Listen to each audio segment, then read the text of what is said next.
¿Qué tal amigos? ¿Qué tal? Les saludo hoy martes 18 de octubre y bueno, quiero que compartamos un poco la lectura del capítulo de Génesis 37, los primeros 11 versículos. Entonces, aquí una vez ya hablando o una vez que la Biblia habló acerca de Esaú y toda su descendencia, ahora la Biblia se va a centrar en el linaje de Jacob y de lo que va a suceder, porque recordemos que la Biblia se centrará siempre en la línea mesiánica, ¿no? Entonces, ahora hablará acerca de lo que va a pasar con Jacob y su familia. Y la palabra de Dios en el versículo 1 dice, y habitó Jacob en la tierra donde había morado su padre, es decir, en Canaán. En contraste con Esaú, Jacob permanece en la tierra de Canaán, la tierra prometida a los patriarcas. Aunque hasta ahora no exista una posibilidad concreta de poseer la tierra, Jacob obedece el llamamiento de Dios y cumple la condición de permanecer en la tierra. Esta obediencia se debe a que se debe a que Él está plenamente convencido que es el instrumento humano del plan redentor de Dios. Recordemos que Él tuvo encuentros tanto en Betel como en Peniel, y luego otra vez tuvo más encuentros, ¿verdad?, donde ha ido escuchando la voz de Dios. Como Jacob, un simple ser humano como tú y yo, con intereses y necesidades propias, tal vez podría tener otras opciones mejores a quedarse ahí, ¿verdad? Pero como Israel ya no. Como Israel sabe que él va a formar una nación, es una futura nación escogida por Dios. En ese caso, su única opción es obedecer y esperar en el Señor. Así, la continuación del pacto se hace posible, aunque Jacob todavía llega a aparecer en la narrativa de los siguientes capítulos de este libro de Génesis. La atención primaria estará con José, su hijo, el instrumento que Dios usará para proveer la sobrevivencia al pueblo de Israel en formación. Esto es lo que dice el comentario bíblico Mundo Hispano. Entonces, a partir de aquí comienza a aparecer un personaje llamado José, ¿sí? Sabemos que la familia tenía muchos problemas. Era una situación difícil, lo menciona aquí, en el versículo 2. Dice que el comentario dice que una vez asentado Jacob en Canaán, la familia de Jacob se desarrolla y se organiza en la descendencia patriarcal prometida. Gran parte de la atención bíblica es en algunos de los miembros de la familia de Jacob por los conflictos que hacen peligrar seriamente la sobrevivencia como unidad familiar y potencial de nación. La tierra también presenta sus dificultades para la sobrevivencia.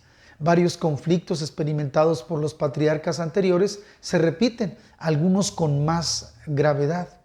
Luego va a venir el hambre, la desintegración familiar, el exilio que los hace abandonar esa tierra para irse a Egipto, ¿sí? Y entonces vienen muchas cosas, pero el personaje que Dios va a usar, indudablemente, será José, el hijo mayor de Raquel, y que para Jacob es su primogénito, pues él amó a Raquel siempre. Entonces José se va a distinguir entre sus hermanos y por su confianza en Dios, su sabiduría y su fidelidad al propósito divino, aunque indudablemente comete algunos errores. La narración de la palabra de Dios dice que José comete algunos errores. Empieza a su papá lo comisiona a que vaya y vea cómo trabajan. José regresa y le informa a su papá lo que está pasando.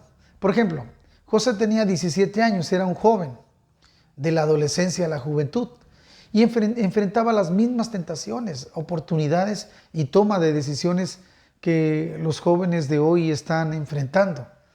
También apacentaba las ovejas con sus hermanos, aunque tenía muchos privilegios por ser el hijo más querido de su papá. Igual se dedicó a trabajar con sus manos para atender a las necesidades de la familia.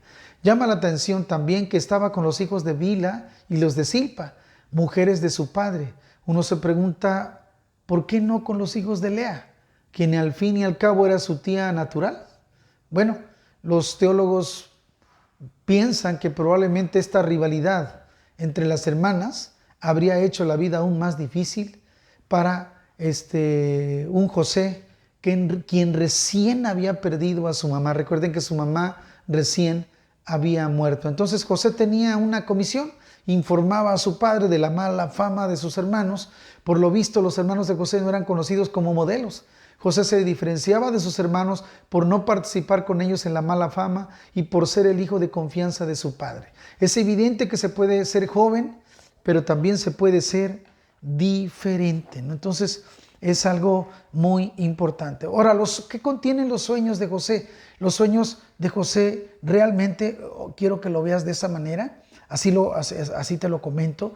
Los sueños de José mencionaban la meta final, el resultado, a dónde iba a llegar José, ¿sí? Ese era, pero nadie sabía cómo sería el proceso, ¿sí?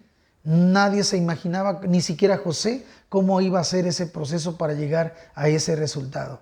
Pero ¿sabes qué? En ese proceso, Dios va a usar a José para moldearlo. Es decir, José iba a llegar a ser grande, pero necesitaba aprender a no ser presumido, a no ser imprudente, a muchas cosas que por ahí tenía que pasar José. Entonces, fíjate bien cómo qué tremendo, ¿no? Un hombre grande, maravilloso como José, pero tenía mucho que aprender dado que era muy, muy joven. Entonces, es muy importante eso. Entonces, si tú tienes un sueño en Dios, aférrate a Él, porque ese va a ser el motor de tu vida. Los expertos dicen que lo más importante de un automóvil va a ser el motor. Y aunque todo lo demás es muy placentero, todo lo que tenga, pero el motor es fundamental. Dice un comentarista, lo mismo sucede con el hombre. Si bien las condiciones físicas y ambientales son importantes, lo más relevante es el alma de quien va a bordo. Lo que pone en marcha al alma es el sueño que Dios le dio. Al igual que el cuerpo necesita del corazón y el carro del motor, los sueños nos hacen funcionar. ¿Cuál es el sueño que ha puesto en tu vida para llegar a algún lugar? Aférrate a Él en el nombre de Cristo, humíllate ante el Señor, obedece a Dios, aprende de los demás, acércate a la gente mayor, escucha el consejo de tus padres, escucha el consejo de tus mentores, de tus líderes, sé humilde y vas a ver que Dios va a ir moldeando tu vida para llegar a alcanzar el sueño que Dios tiene para ti. Que Dios te bendiga, que tengas un gran día y espero que puedas tomar tiempo para leer esta porción bíblica.